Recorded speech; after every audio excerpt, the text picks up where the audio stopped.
बिस्मिल्लाहिर्रहमानिर्रहीम रब्बी इश्रह ली सदरी व यस्सिर ली अमरी वाहलुल उक़दतम मिन लिसानी यफ़क़हू क़ौली रब्बी यस्सिर वला तुअस्सिर व तम्मिम बिल खैर सल्लल्लाहु अलैहि वसल्लम सल्लल्लाहु अलैहि वसल्लम सल्लल्लाहु अलैहि वसल्लम.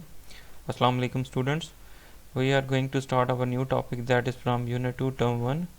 The few contents that would be covered in this chapter, that are forces and its types, laws of Newton and friction. First of all, what are forces? What forces do you think are acting on you right now while you are sitting in your seats?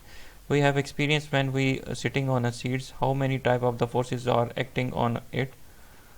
There are forces acting on you all the time whether you know it or not. Number 1, gravity is pulling you down when we sit on the chair. The chair is attracted by the gravity towards itself. We can say that we are pulled by the gravity. The ground is pushing you up, as we know that the same content, the ground is pulling us upward. Air is squeezing you from the every direction, means the air pressure around us applying pressure on us from all the direction, means squeezing us. Your body is pushing back at the air, means our body is pushing pressure away from us. Then we have a forces. A force is a push or pull. A force can cause an object to move, change speed, change direction, change shape, or the stop. And force have a size and the direction.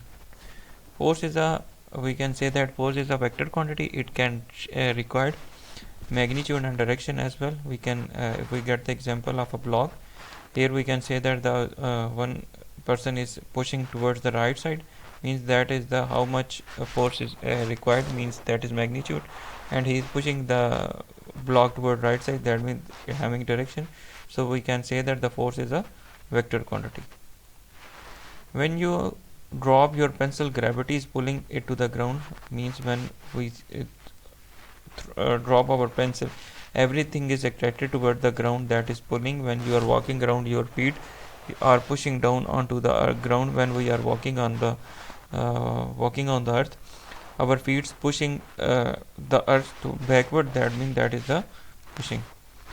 Then we have different type of forces. Two type of forces are there: contact forces and the non-contact forces. Forces which can be applied only when it is in contact with the object, that are contact forces, and non-contact, it is obvious from its name, forces which can be applied without contact with the object, that is called non-contact forces. The example from the contact, that is muscular force and the frictional force, and the example from the non-contact forces are magnetic force, electrostatic force, and the gravity.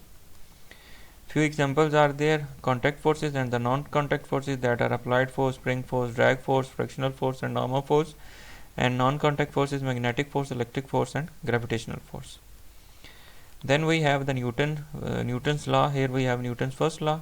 It is stated that an object at a rest remain at rest, and an object in a motion will continue moving at a constant velocity unless acted on by unbalanced forces. We can say that if any external force act on it to move or to stop the object, that is called Newton's first law. It is also called the Newton law of inertia. Inertia, tendency of object to resist any change in its motion, increase as mass increase. Inertia is increased by increasing its mass. Here we have Newton's second law. If the more force is applied on object, will be accelerated. Greater the force, greater will be the object accelerated. Here Newton's second law, more force mean more acceleration, more mass mean less acceleration. Here we have the formula, that is F is equal to ma, force is equal to mass multiplied by the acceleration. Then we have Newton's third law. For every action there is equal and opposite reaction. Forces occur in the pair, act on different objects equal and opposite. For example, when we fire a bullet from a gun, bullet move forward and the gun move backward, that is the action and reaction, typical example for the Newton's third law. Then we have a friction. Forces that oppose motion between two surfaces, that is called friction, depend upon the type of the surface and the forces between the surface. Here we have different types of the friction: static, sliding, rolling friction, and fluid friction. Static, between the object charges that are at rest; sliding friction, between the sliding surface over each other; rolling friction, between the surface on which we can roll over; and fluid, an object move through a fluid.